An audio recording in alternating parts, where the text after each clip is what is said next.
Good morning, my dear students. এই কক্ষা digital ক্লাছলৈ তোমালোকক স্বাগতম। আমি আজি গ্ৰামাৰ সেকশনৰ দুটামান কথা পাতিম। যিবিলাক কথা তোমালোকে জানাই, জনা কথাই মই আকৌ কম। আমাৰ এটা ইম্পৰ্টেণ্ট বস্তু হৈছে ডিটাৰমিনাৰ গ্ৰামাৰত। একেবাৰে লোৱাৰ পৰ্যায়ৰ পৰা হাই স্কুল শিক্ষান্ত পৰীক্ষালৈকে ডিটাৰমিনাৰ লাগে। এনেও ইংৰাজী বাক্য কওঁতে লিখোঁতে ডিটাৰমিনাৰৰ জ্ঞান থকা আৱশ্যক। ডিটাৰমিনাৰবিলাক কেনেকুৱা? নাউনৰ আগত বহে। ডিটাৰমিনাৰবিলাক নাউনৰ আগত বহে। নাউনৰ বিষয়ে যদি ক'ব লগা হয় মই পিছত ক'ম বাৰু। এতিয়া জানি থোৱা, নাউনৰ আগত বহি এই নাউনটোক চিনাক্ত কৰে কাৰণ ইয়াৰ নাম হ'ল ডিটাৰমিনাৰ। ডিটাৰমিনাৰৰ কেইবাটাও ভাগ আছে, বহুকেইটা ডিটাৰমিনাৰ আছে। তাৰে ভিতৰত আৰ্টিকেলটো হৈছে আটাইতকৈ ইম্পৰ্টেণ্ট। প্ৰথম ডিটাৰমিনাৰ কেইটা হৈছে আৰ্টিকেল। ডিটাৰমিনাৰ তাত পজিটিভবিলাকৰ ডিটাৰমিনাৰ, কোৱান্টিফায়াৰবিলাক ডিটাৰমিনাৰ, কাৰ্ডিনেলবিলাক ডিটাৰমিনাৰ, অৰ্ডিনেলবিলাক ডিটাৰমিনাৰ, এনেকৈ ডেমনষ্ট্ৰেটিভবিলাক ডিটাৰমিনাৰ, বহুত বস্তু আছে। কিন্তু আটাইতকৈ ইম্পৰ্টেণ্টটো হৈছে আমাৰ আৰ্টিকেল। আৰ্টিকেল তোমালোকে জানা, আৰ্টিকেল বুলি ক'লে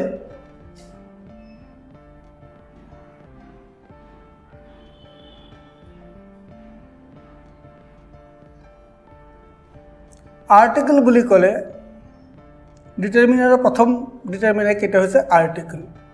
আৰ্টিকেল দুই ৰকমৰ, দুই ধৰণৰ আৰ্টিকেল আছে। এটা হ'ল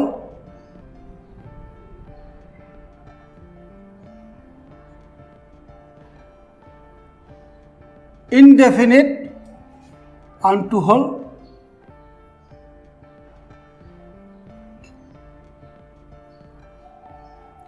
ডেফিনিট। অনিৰ্দিষ্ট আৰু নিৰ্দিষ্ট। ডেফিনিট আৰ্টিকেল এটাই আছে, THE। বহুতে ইয়াক দি বুলি কয়, দ বুলি কয়, কৈ থাকে আৰু কিবা কিবি। ইনডেফিনিট আৰ্টিকেল আছে দুটা, আচলতে এটা AN, এটা এন লগাই দিয়া হৈছে। এইটো এ আচলতে। এতিয়া এইটোক আমি কি উচ্চাৰণ কৰিম? THE। বহুতে দা বুলি কয়, বহুতে দি বুলি কয়। আমি কি উচ্চাৰণ কৰিম? এই উচ্চাৰণটো আমি জনা দৰকাৰ। ভাষা এটা ক'ব যাওঁতে উচ্চাৰণটো সঠিক নহ'লে গণ্ডগোল হৈ যায়। একেটা বস্তু উচ্চাৰণটো বেলেগ হ'লে অৰ্থটো বেলেগ হৈ যায়। গতিকে উচ্চাৰণটো সঠিক হোৱা দৰকাৰ। ইয়াৰ উচ্চাৰণটো আচলতে দুটা উচ্চাৰণে ইয়াৰ আছে। এটা হ'ল দি, আনটো হ'ল দ। দা নহয়, দা কটাৰী এইবিলাক উচ্চাৰণ কৰিলে নহ'ব, দ। এটা হ'ল দি, আনটো হ'ল দ। যেতিয়া ভাৱেল চাউণ্ডৰ আগত ই থাকে, ভাৱেল চাউণ্ড অ, আ, ই, এনেকুৱা চাউণ্ডৰ আগত যেতিয়া ইয়াক বহাই দিয়া হয় তেতিয়া আমি ক'ব লাগে দি। দি ইণ্ডিয়ান কনষ্টিটিউশ্যন। কিন্তু যেতিয়া কনচনেণ্ট চাউণ্ডৰ আগত থাকে তেতিয়া আমি ক'ব লাগে দ। The British constitution. এইটো কনচনেণ্ট চাউণ্ড দি আৰম্ভ হৈছে কাৰণে দ, আৰু ভাৱেল চাউণ্ড দি আৰম্ভ হ'লে দি। আমি এইখিনি জানি থোৱা দৰকাৰ। এতিয়া আমি প্ৰথমতে এ আৰু আচলতে এটাই, আচলতে আচলতে লিখাত কোনো প্ৰব্লেম নাই। কওঁতে কি হয়, কওঁতে অসুবিধা হয় কাৰণে কিছুমান জেগাত আমি নকৈ এন কওঁ। একো প্ৰেক্টিকেল বস্তু এইটো একদম প্ৰেক্টিকেল, কোনো নিয়ম নীতি বিৰাট কাৰবাৰ তেনেকুৱা নহয়। কথা কোৱাৰ সুবিধাৰ্থে কিছুমান জেগাত ক'লে অসুবিধা হয়, বুজি পোৱাত অসুবিধা হয়, শব্দই শব্দই খুন্দা লাগি যায়, বেলেগ শব্দ সৃষ্টি হৈ যায়। সেইটো নহ'বলৈ এটা বেৰা লগাই দিলোঁ, ইফালৰ বস্তু খুন্দা মাৰিব নোৱাৰিলে, তেনেকুৱা। এতিয়া এইটো আমি কেতিয়া ব্যৱহাৰ কৰোঁ, প্ৰথমতে আমি এইটো জানি লোৱা দৰকাৰ।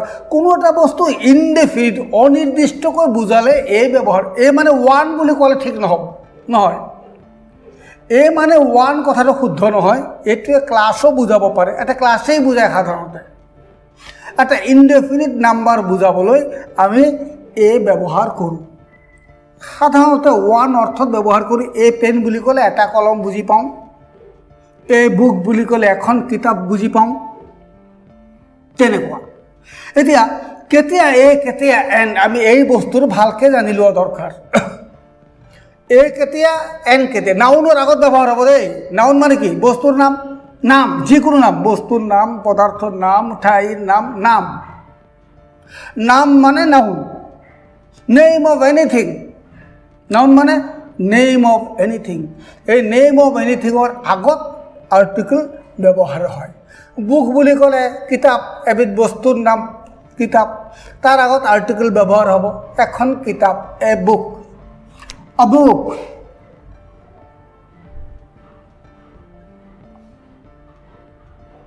আহি গ'লে a pen, a man, এজন মানুহ। এনেকৈ আমি নিৰ্দিষ্ট নোহোৱা, মানুহটো কোনজন আমি নাজানো, কোনটো কলম মই নাজানো, কোনখন কিতাপ মই নাজানো, ইনডেফিনিট, নিৰ্দিষ্ট নহয়, সেইকাৰণে আ বুক, আ পেইন, আ ম্যান, এনেকুৱা। এতিয়া এইবিলাক বুক ব দি আৰম্ভ হৈছে, পেইন প দি আৰম্ভ হৈছে, ম্যান ম দি আৰম্ভ হৈছে, কনসনেণ্ট চাউণ্ড, সেইকাৰণে যদি এই চাউণ্ডটো নাউন ভাৱেল হৈ গ'লহেঁতেন, এগ, সাপোজ এগ,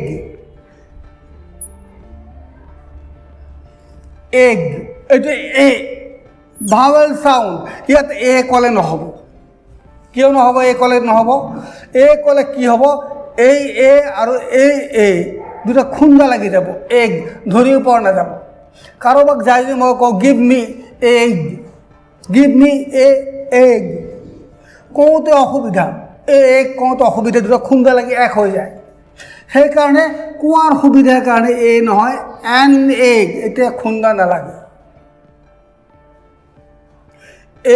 এগ খুন্দা লাগি যাব। এগ বুলি ক'লে যিমান ফাৰ্ষ্ট ক'লে খুন্দা লাগে, গিভ মি এগ। খৰকে এগ বুলি ক'লে এইটো শুনাই নাযাব। কোৱাৰ সুবিধাৰ কাৰণে সলনি যেতিয়া নাউনটো ভাৱেল চাউণ্ডেৰে আৰম্ভ হয়, তেতিয়া নিদি দিব লাগে। ওক, আমি ওক বুলি ক'ব নোৱাৰোঁ। খৰকে ওক বুলি ক'লে এওক হৈ যাব, বেলেগ হৈ যাব শব্দৰ উচ্চাৰণটো। সেইকাৰণে oak, egg, but a man, a pain, a book, এনেকুৱা। যেতিয়া নাউনটো ভাৱেল চাউণ্ডেৰে আৰম্ভ হয়, তেতিয়া ব্যৱহাৰ নকৰি ব্যৱহাৰ কৰিব লাগে। মই আখৰ কোৱা নাই, আখৰ নহয়, চাউণ্ড, ভাৱেল চাউণ্ড। এইখিনিতে মৰমৰ ছাত্ৰ ছাত্ৰীসকলে এটা কথা জানি থোৱা দৰকাৰ। আমাৰ ছাত্ৰ ছাত্ৰীসকলে ভাৱেল বুলি ক'লে 5টা বুজি পায়। ভাৱেল কেইটা? 5টা বুলি কৈ দিয়ে, হয়, ঠিকে আছে। ভাৱেল কেইটা নহয়, ভাৱেল আখৰ কেইটা? ভাৱেল আখৰহে 5টা, ভাৱেল 5টা নহয়। এই 5টা আখৰৰ পৰা, ভেৰি ইণ্টাৰেষ্টিং, ইংৰাজী ভাষাৰ এইটো এটা ইণ্টাৰেষ্টিং এছপেক্ট। 5টা আখৰৰ পৰা আমি 20টা চাউণ্ড পাওঁ। There are 20 vowel sounds in English. ইংৰাজী চাউণ্ড ইয়াৰ পৰা আমি 20টা পাওঁ। নাউন এটা যে ভাৱেল চাউণ্ডেৰে আৰম্ভ যদি হয়, নিদি দিব লাগে। লিখাত কি আছে দৰকাৰ নাই, লিখাত আখৰটো কি আছে এইটো আমাৰ দৰকাৰ নাই। Sound, vowel sound, 20 vowel sounds are there in English. তাৰে যিকোনো এটা সাউণ্ডেৰে যেতিয়া নাউন এটা আৰম্ভ হ'ব তেতিয়া আমি এ নিদি এন দিম। সেইকাৰণে অনেষ্ট, অনেষ্ট মেন, এইটো এন হ'ব। আখৰটো যিয়ে নহওক, আখৰটো যিয়ে নহওক, উচ্চাৰণটো অ, অ ভাৱেল সাউন্ড, ভাৱেল সাউন্ড দি নাউনটো আৰম্ভ হৈছে কাৰণে এ নহয়, an honest man. An hour ago,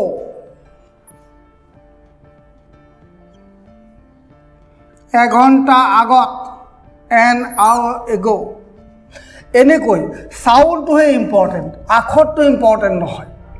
এ দিম নে এন দিম এই কথাটো নিৰ্ভৰ কৰে ইয়াৰ সাউণ্ডৰ ওপৰত। যদি ভাৱেল সাউণ্ড হয় এন দিম, কনসনেন্ট সাউণ্ড হ'লে এ দিম।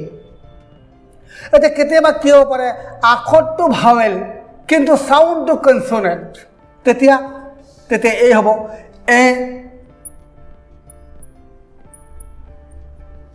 এ ইউজফুল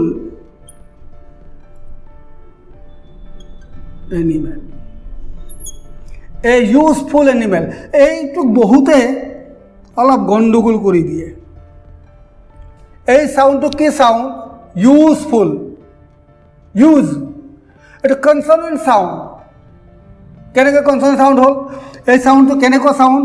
এইটো ইউ নহয়, this is not U, this is not U, U নহয়, এইটো ইউজফুল, অন্তস্থ যথাস্যকার ইউ, এইটো সাউণ্ড ইউ, অন্তস্থটো consonant. Semi vowel, semi vowel মানে ভাৱেলৰ নিচিনা, নট ভাৱেল। মানুহ এজন দেখাত মোৰ দেউতাৰ নিচিনা, সেই মানুহটোক মই দেউতা বুলি মাতিম নেকি? বাবা বুলি মাতিম নে? দেউতাৰ নিচিনা মানে দেউতা নহয়, মই তেওঁক দেউতা বুলি নামাতো। চ' ই ভাৱেলৰ নিচিনা, নট ভাৱেল, ইউজফুল, ইউ। গতিকে এইটো কনসনেন্ট সাউণ্ড, সেইকাৰণে এ useful animal. He is a European, you, a European, but an MA, উচ্চাৰণটো কেনেকুৱা? এম এ, ভাৱেল সাউণ্ড, সেইকাৰণে এন। ভাৱেল সাউণ্ড হ'লে এন, কনসনেন্ট সাউণ্ড হ'লে এ। যেতিয়া নাউনটো ভাৱেল সাউণ্ডেৰে আৰম্ভ হ'ব তেতিয়া আমি এ ব্যৱহাৰ নকৰিম, আমি কি কৰিম?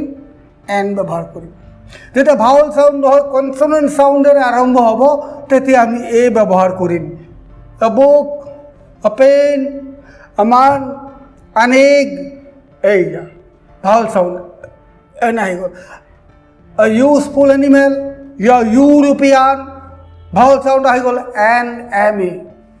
এনেকৈ নাউন এটা ভাৱেল সাউণ্ডেৰে আৰম্ভ হ'লে, মই 20টা ভাৱেল সাউণ্ড কেতিয়াবা সুবিধা পালে মই কৈ দিম কোনকেইটা ভাৱেল সাউণ্ড। আমি গম পাওঁ অ, আ, ই, এ, এই সাউণ্ডবিলাক অন্য সাউণ্ডৰ সহায় নোহোৱাকৈ যিবোৰ সাউণ্ড আমি উচ্চাৰণ কৰোঁ সেইবোৰ vowel sound.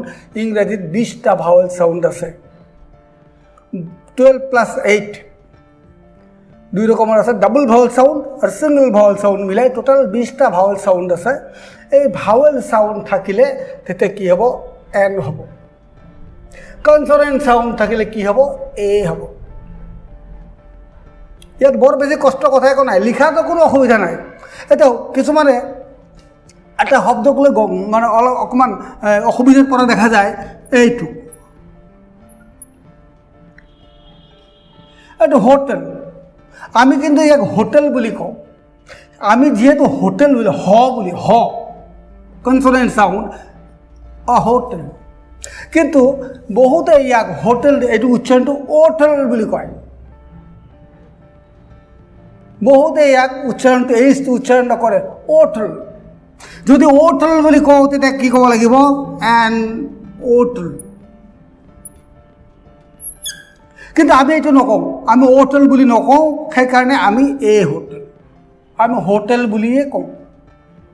In Indian English, আমাৰ ইণ্ডিয়ান ভেৰাইটি এটা আছে, জেনেৰেল ইণ্ডিয়ান ইংলিছ বুলি কয়, GIE, general Indian English.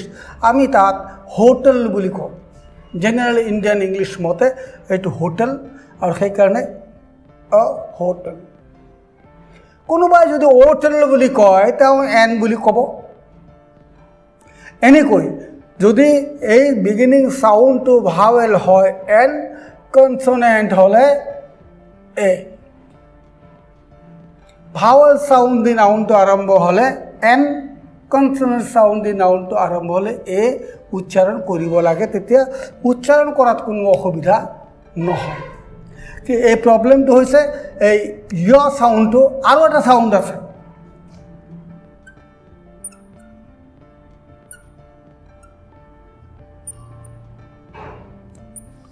One ৰূপী নোট। আমি এইটো ওৱান বুলি কওঁ। আমি কওঁতে ওৱান বুলি কওঁ। দিছ ইজ নট ওৱান, ওৱান নহয়। আমি বহুত ভুলকৈ কওঁতো, সেইকাৰণে অসুবিধা। এতিয়া আচল উচ্চাৰণটো হৈছে, শুদ্ধ উচ্চাৰণটো হৈছে ওৱান,